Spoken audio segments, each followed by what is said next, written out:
Europe 1, 8h44. Nicolas Canteloup.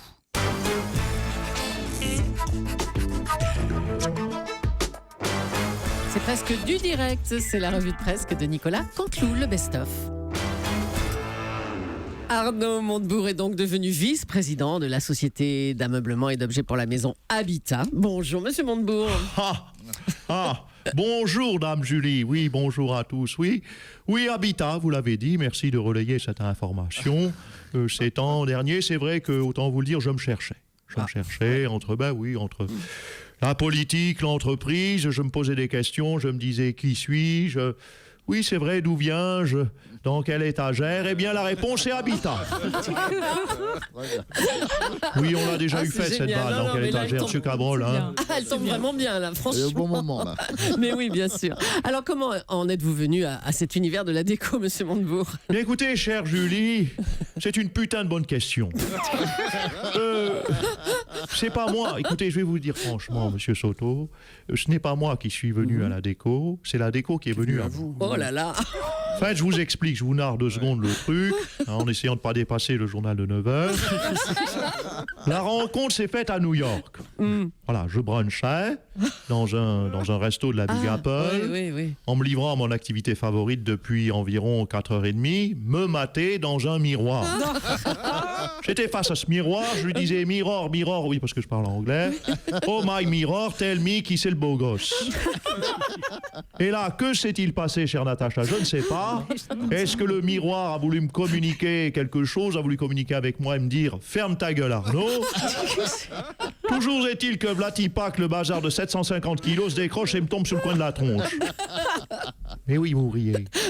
Mais c'est là que j'ai eu le déclic. Je me suis dit, Arnaud, t'es fait pour la déco. Carnet rose. Arthur et sa charmante compagne Mareva Galanter attendent un bébé. Félicitations Arthur, bonjour. Ah oui, c'est des bonnes nouvelles parce que ça m'a miné tout ça. Là, oui. Ah ouais, alors vous avez envie d'une fille ou d'un garçon, Arthur ? Dites-nous. Fille ou garçon, non, le sexe, j'ai envie de dire, ça importe peu. Hein, c'est que ce soit un garçon ou une fille, l'important c'est... Ah, que le bébé soit en bonne santé, hein ? Oui, aussi, mais enfin, le plus important pour un enfant en 2015, fille ou garçon, c'est qu'il soit luxembourgeois ou belge. Hein. C'est tellement beau ces 2 pays. Oh oui, c'est beau ces 2 pays, mais attendez, Mareva Galanter est originaire de Tahiti, c'est quand même une des plus belles régions du monde. Vous auriez pu parler de Tahiti. Ouais, non, c'est vrai, c'est sympa les atolls, l'eau turquoise, les coraux multicolores, mais un coucher de soleil sur un dossier de défiscalisation, même à Namur au mois de novembre, ou même une feuille d'impôt à moins 30% sur le Grand-Duché de Luxembourg, c'est d'une émotion, c'est des couleurs qu'on n'oublie pas, Julie. J'en parlais avec Bernard Arnault. Oh là là. Excusez-moi, j'ai les larmes aux yeux. Europe 1, C'est presque du direct. c'est la revue de presse de Nicolas Canteloup. Un mot de l'heure d'été maintenant, une heure d'été qui date de 1976 en France. Et c'est vous qui l'aviez proposé, hein, Monsieur Giscard d'Estaing. Oui, 76, je l'ai oui, fait. c'est ça. Vraiment les archives, vous êtes les véritables archives d'Europe 1. À vous toute seule, chère Julie. Tout à fait. Pour être précis, l'idée vient de mon épouse. Ah bon ? Oui, elle est molle. Elle est molle, qui en avait assez que je découche et qui avait fait cette proposition assez maligne, d'ailleurs, faut bien le dire, pour que je rentre plus tôt de chez Marlène Jobert. Oh là là. Et je m'en fous, je suis vieux, je balance tous les Oh dossiers. non, mais arrêtez, c'est pas possible.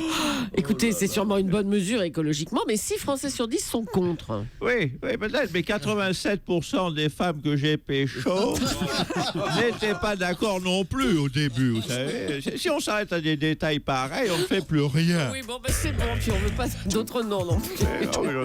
Allez, c'est bon, Monsieur Giscard d'Estaing.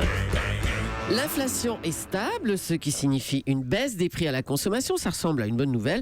Mais on va quand même s'en assurer avec notre spécialiste Nicolas Barré, qui est notre chroniqueur économique sur Europe. Bonjour Thomas. J'aime tellement l'économie que j'ai appelé ma fille OCNE. Oh la pauvre enfant. Cette baisse des prix à la consommation, c'est une bonne nouvelle ou pas ? Oui Thomas, j'ai regardé les nouvelles statistiques de l'INSEE. D'ailleurs, j'en étais tout émoustillé. Il faut savoir que quand les nouvelles statistiques de l'INSEE tombent, c'est l'équivalent pour moi de la sortie du nouveau magazine Lui. J'ai chaud et j'ai des picotis dans le ventre, Thomas. Picotis, Thomas. Oui, Picotti, oui. Ah Ouais, Piketty, Thomas Piketty. Attendez. Oui, c'est bien. Oui, Je viens de faire une bonne la bonne blague. blague, c'est oui. D'accord, d'accord, Oui, Nicolas j'ai dit Barré. Picotti et Thomas. Oui, on a Thomas compris. Picotti, c'est une blague d'économiste. Mais elle marche encore mieux parce que vous appelez Thomas. Ah oui, bien sûr. Oui, bon, écoutez, la baisse des prix, c'est une bonne nouvelle ou pas? Non, c'est bien non. C'est une fausse bonne nouvelle. Et oui, c'est une. D'ailleurs, c'est mes préférés, les fausses bonnes nouvelles. On a de l'espoir et finalement, non, il n'y a pas d'espoir. Et oui, qui dit baisse des prix, dit les entreprises fragiles font faillite et donc leurs employés deviennent des chômeurs. Et c'est là que la baisse des prix est tragique. Pourquoi? Bien qui dit baisse des prix, dit baisse des prix du gaz. Et donc augmentation des suicides. Voilà, c'était les perspectives d'avenir de Nicolas Malbarré. Bon, bah, merci Nicolas. Vous De embrassez rien, au CDE. Thomas. hein. Oui, j'embrasse au CDE. Franck, bonjour. Ouais.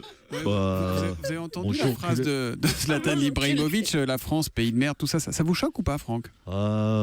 C'est sûr que c'est des propos inadmettables. Faut pas les admettre, enculé.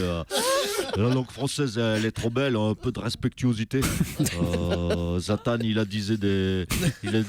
mes mots ont dépassé ma pensée. Moi perso, mes mots, ils ont jamais dépassé ma pensée. Garanti, enculé. Voilà. Veuillez agréger cordialement à vos souhaits à Tchoum, enculé. On va parler à la fois de l'histoire et de la littérature, d'histoire et de littérature, puisqu'on vient de retrouver à Madrid les restes de Cervantes, l'auteur de Don Quichotte. On a retrouvé 6 dents, paraît-il. Oui, c'est extraordinaire. Ah, Stéphane. Oui, je suis tellement passionné d'histoire, je reviens vous voir en semaine. Il y a plus fou encore que cette histoire. On vient de retrouver les restes de Michel Houellebecq en terrasse du Café Flore. Alors, certes, on n'a pas retrouvé autant de dents, on n'en a retrouvé que 2. Oh non, mais vous êtes immonde, Stéphane. Oui, ma mère, c'est bien de faire les dents. Alors, les archéologues se sont penchés sur le reste de notre grand écrivain français Michel Houellebecq. Figurez-vous qu'il s'est réveillé, il a recommandé un 24e apéro, il a recommencé à écrire. Non, quelle belle nouvelle vie. Vive l'archéologie, vive la littérature et vive les soins dentaires. Nicolas Canteloup qu'on retrouve demain, bien sûr, pour d'autres meilleurs moments. Il est 8h51 sur Europe 1.